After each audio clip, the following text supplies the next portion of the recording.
नमस्ते दोस्तों। पिछले कुछ दिनों से सोशल मीडिया और न्यूज़ चैनल पे सिर्फ एक ही शोर है, धुरंधर। धुरंधर फिल्म, कोई इसे मास्टरपीस कह रहा है तो कोई इसे प्रोपेगेंडा बता रहा है। लेकिन क्या आपने कभी गौर किया है कि इस बहस के जवाब में अब वो तथ्य बाहर आ रहे हैं जो हमें याद दिलाते हैं कि असली प्रोपेगेंडा और पॉलिसी पैरालिसिस का दौर कब था। सोशल मीडिया पे लोग 2004 से 2014 के बीच उन खबरों को खंगाल रहे हैं जो शायद आज की पीढ़ी भूल चुकी है। क्या वाकई तब की सरकार और आज की सरकार की नीतियों में जमीन आसमान का फर्क है?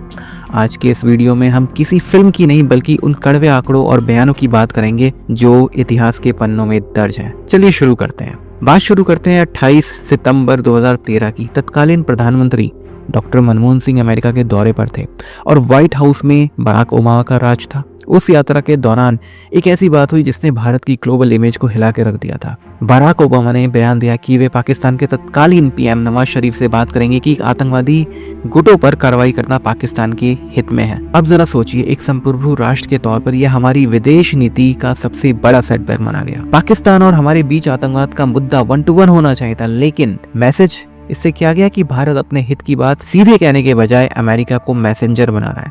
आज लोग पूछ रहे हैं कि क्या हमें तब पाकिस्तान को अल्टीमेटम नहीं देना चाहिए था? दोस्तों, 26/11 हमले के बाद देश गुस्से में था, लेकिन उस दौरान सत्ता की गलियारों से जो बयान आए वो आज फिर से वायरल हो रहे हैं। जरा अपनी स्क्रीन पे ध्यान दीजिए। 30 नवंबर 2008 हमले के ठीक बाद आसिफ अली जरदारी ने कहा कि भारत ओवर रिएक्ट ना करे। 4 दिसंबर 2008 अमेरिका ने भारत को होल्ड बैक, शांत रहने को कहा ताकि पाकिस्तान पे कार्रवाई ना हो। 25 अगस्त 2010 देश के अंदर हिंदू आतंकवाद का एक नया नैरेटिव शुरू किया गया। 17 दिसंबर 2010 राहुल गांधी ने कहा कि देश के लिए हिंदू आतंकवाद लश्कर तोयबा से भी बड़ा खतरा है। 5 नवंबर 2011 जब महंगाई बढ़ रही थी तब पीएम मनमोहन सिंह ने कहा कि फूड इन्फ्लेशन हमारी बढ़ती हुई प्रॉस्पेरिटी की निशानी है। 17 फरवरी 2012 जयराम रमेश का बयान, महिलाएं मोबाइल फोन मांगती हैं, टॉयलेट नहीं। 16 मई 2012 अमेरिकी दबाव में भारत ने ईरान से तेल आयात का 11% कम कर दिया था। 21 सितंबर 2012 का मशहूर बयान पीएम मनमोहन सिंह का, पैसे पेड़ पे नहीं उगते, ये तो आपको याद ही होगा। साथ ही साथ एक और बयान जो आपको जरूर याद होगा कि पीएम मनमोहन सिंह ने कहा था कि भारत के संसाधनों पे सबसे पहला हक अल्पसंख्यकों का है। इतना ही नहीं, 8 जनवरी 2013 को जब हमारे जवान शहीद हुए तो एक कैबिनेट मंत्री ने कहा कि बातचीत को डिरेल करने की साजिश है। मणिशंकर अय्यर ने 6 अगस्त 2013 को यह तक कह दिया था कि चाहे कुछ भी हो जाए पाकिस्तान से बातचीत नहीं रोकनी चाहिए।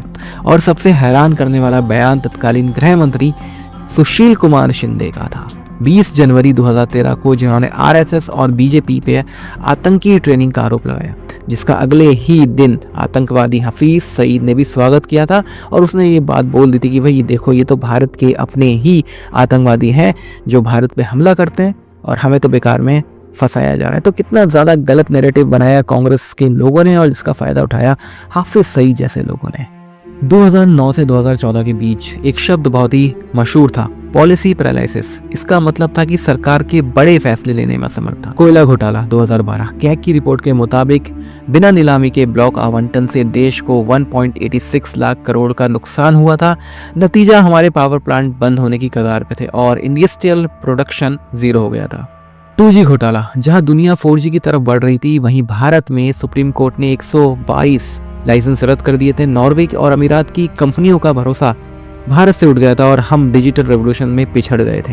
एफडीआई इन रिटेल, नवंबर 2011 में 51% एफडीआई को मंजूरी दी गई थी, लेकिन गठबंधन के साथियों जैसे टीएमसी के दबाव में 15 दिन के भीतर इस फैसले को वापस ले लिया गया, जिससे ग्लोबल मार्केट में मैसेज दिया कि सरकार के पास पावर ही नहीं है फैसला लेने के लिए। जेएनटी टैक्स, पर्यावरण मंत्रालय से क्लियरेंस ना मिलने के कारण हजारों करोड़ के प्रोजेक्ट रुके रहे।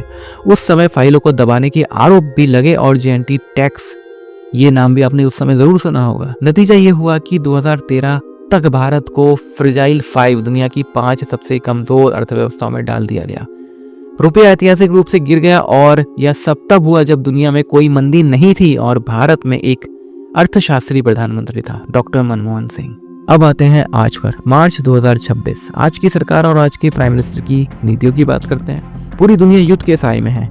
सोशल मीडिया पे पेट्रोल पंपों पर लंबी कतारें और पैनिक बाइंग दिख रही है। लोग डर रहे हैं कि तेल खत्म हो जाएगा, लेकिन क्या ये सच है? आंकड़े क्या कहते हैं? भारत अपनी ज़रूरत का 80 से 85% तेल इंपोर्ट करता है। ईरान इसराइल तनाव के कारण समुद्री रास्ते हॉर्मुज़ स्ट्रीट प्रभावित हुआ है, यह सच है, लेकिन भारत दुनिया का चौथा सबसे बड़ा रिफाइनरी देश है। भारत के पास फिलहाल 60 से 74 दिनों का टोटल रिजर्व मौजूद है। समस्या तेल की कमी नहीं है, बल्कि डिस्ट्रीब्यूशन की स्पीड है। जब लोग ज़रूरत से 5 गुना ज़्यादा तेल भरवाएंगे तो पंप खाली होंगे ही। हैदराबाद, पुणे और अहमदाबाद जैसे शहरों में लिमिट इसलिए लगाई गई है ताकि सबको तेल मिल सके, ना कि इसलिए कि तेल खत्म हो रहा है। तो दोस्तों, एक तरफ वो दौर था जब बिना किसी वैश्विक संकट के हम फ्रेजाइल 5 में थे, और एक तरफ आज का दौर है जहां कोविड और दो युद्धों के बावजूद भारत डटा हुआ है। आपको क्या लगता है, क्या वाकई 2014 से पहले का दौर प्रोपेगेंडा का असली शिकार था, या आज की स्थिति ज्यादा चुनौतीपूर्ण है? अपने शहर का नाम और अपनी राय कमेंट बॉक्स में जरूर लिखें। और हाँ, अगर आपको लगता है कि यह जानकारी दूसरों तक पहुंचनी चाहिए तो इस वीडियो को शेयर जरूर करें। मिलते हैं अगले वीडियो में, तब तक के लिए जय हिंद।